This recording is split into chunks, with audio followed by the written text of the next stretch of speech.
Oi, oi! Você está no canal Jardim na Prática. Meu nome é Iemília Rezende, sou engenheira agrônoma paisagista.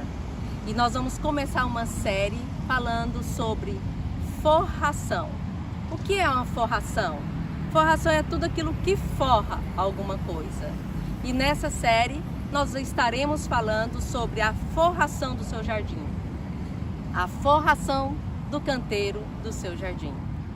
E antes de eu continuar, se você não é inscrito no canal, se inscreva, divulgue para os seus amigos, comente e dê o seu like. Então hoje nós vamos comentar e falar algumas das forrações e posterior nós vamos falar mais. Muitas opções que nós temos para forração, para que o seu jardim fique mais lindo. Agora, por que usar uma forração no jardim? Porque nós precisamos organizar, trazer o belo, uma organização, uma limpeza para o seu jardim. No jardim pequeno ou grande, não é legal deixar à mostra o solo. Então, de alguma forma, com alguma planta ou algum material, nós precisamos cobrir o solo. Por isso nós chamamos de forração. E o seu jardim já tem forração? Se inscreva, coloca aí nos comentários como é o seu jardim ou como é o seu sonho. Se inscreva e comente e não esqueça de tirar suas dúvidas. Estamos aqui para lhe ajudar. Hoje nós vamos falar de algumas. Quero te mostrar o cigônio. O cigônio é uma planta bem versátil. Ela é essa daqui.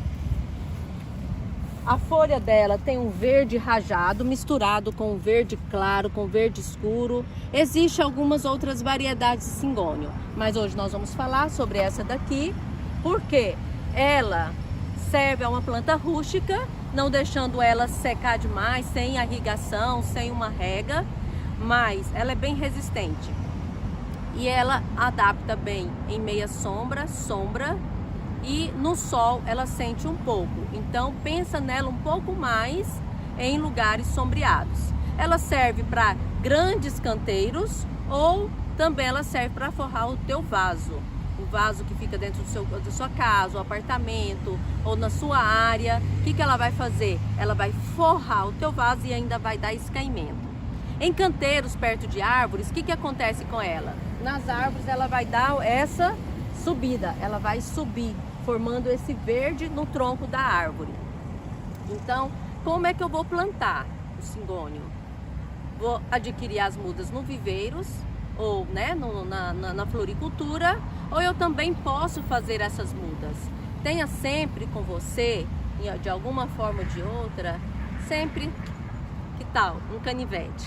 Na hora dos apertos, nós usamos um canivete.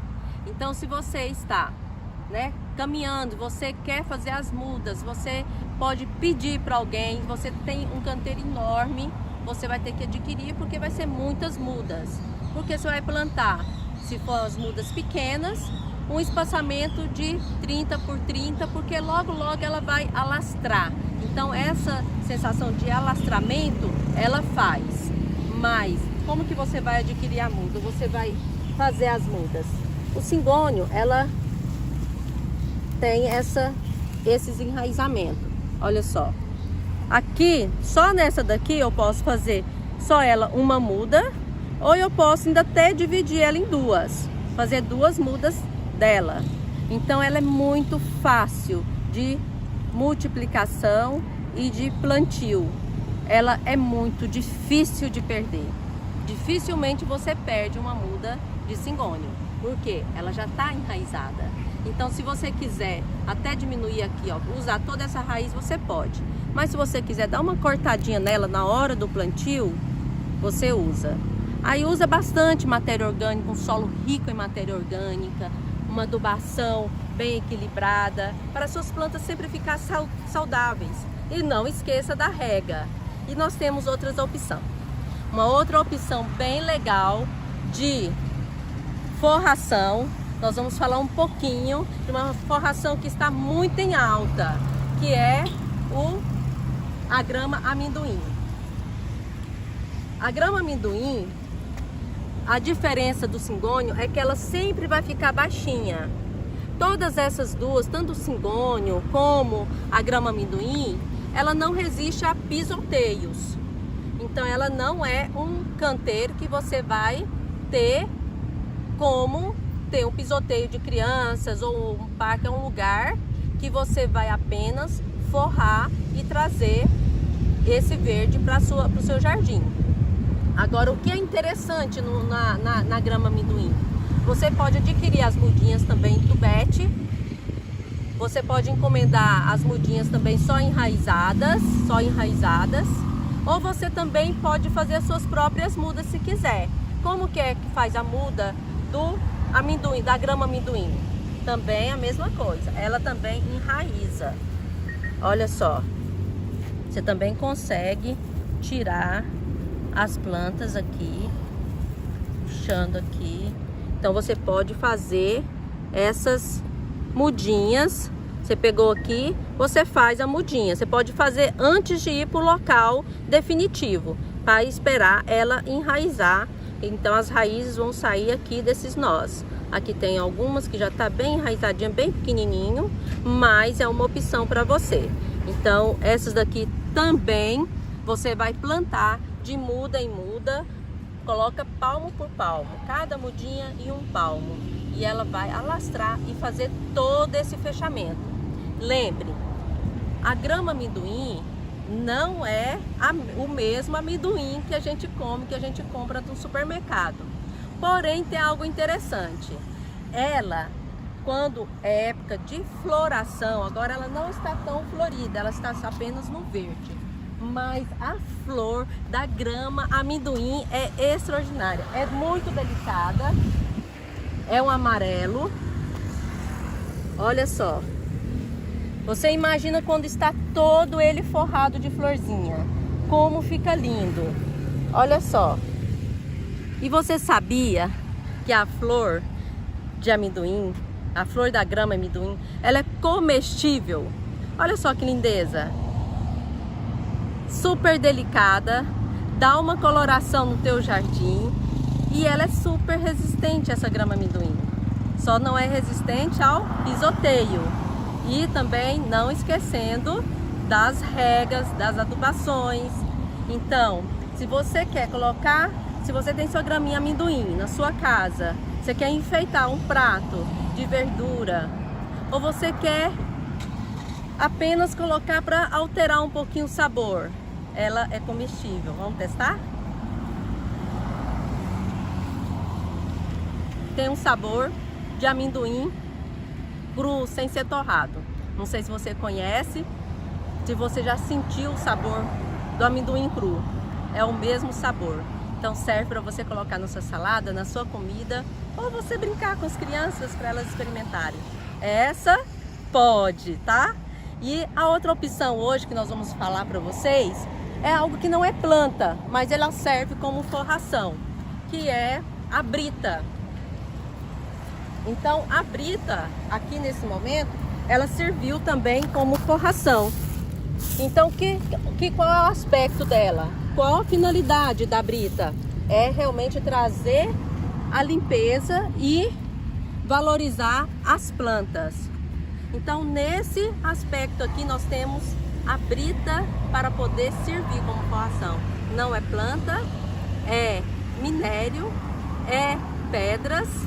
Então só que nesse aqui é a brita, uma opção para você. Então nós falamos hoje do cingônio, falamos da grama amendoim, falamos de uma opção que não é planta, que é a brita, e nós vamos dar uma última opção para hoje para vocês, que é algo que todos conhecem, que todos sabem fazer, conhece nomes e a maioria usa, que pode ser usado em qualquer lugar. A grama amendoim, ela pode ser usada em pleno sol, ela pode ser usada em meia sombra, na sombra, e ela é muito usada em quê? Em talude. Sabe aqueles lugares que é bem declive, que tem um declive bem grande? Ela é usada porque a raiz dela entrelaça e ela segura bem o terreno. Então em taludes também é muito usada a grama amendoim. Mas vamos para o sucesso e a forração que é mais usada, que é a grama normal.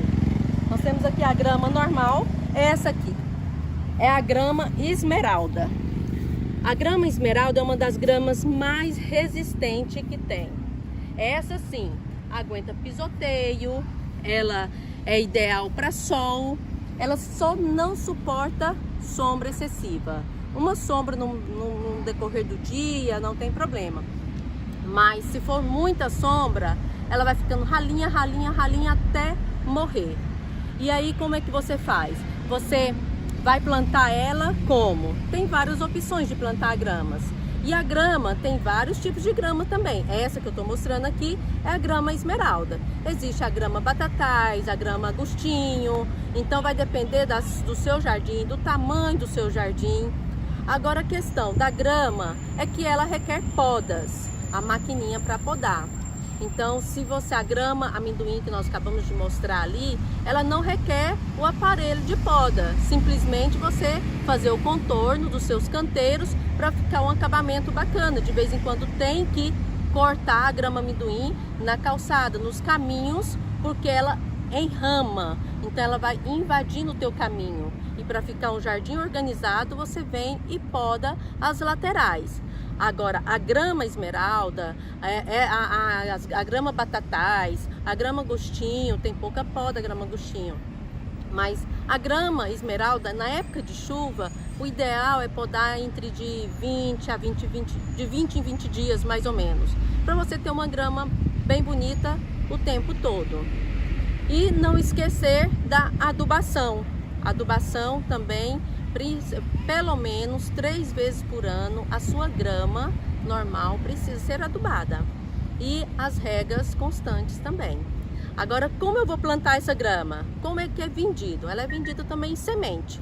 Mas a semente, o que acontece? Você vai semear e nela, se o tempo que você vai esperar ela crescer, vai aparecer bastante mato. Então tem que ver se você está disposto a estar eliminando essas ervas daninhas, que é o mato.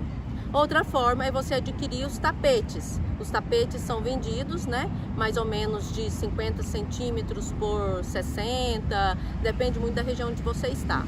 E é plantada para poder terminar e fechar todo o teu jardim, uma bem do ladinho da outra. Mas você falar assim, gente, mas eu não tenho esse recurso para poder fazer o meu plantio, a minha grama, em todo aspecto em todo o meu jardim, em todo o meu canteiro. O que eu posso fazer?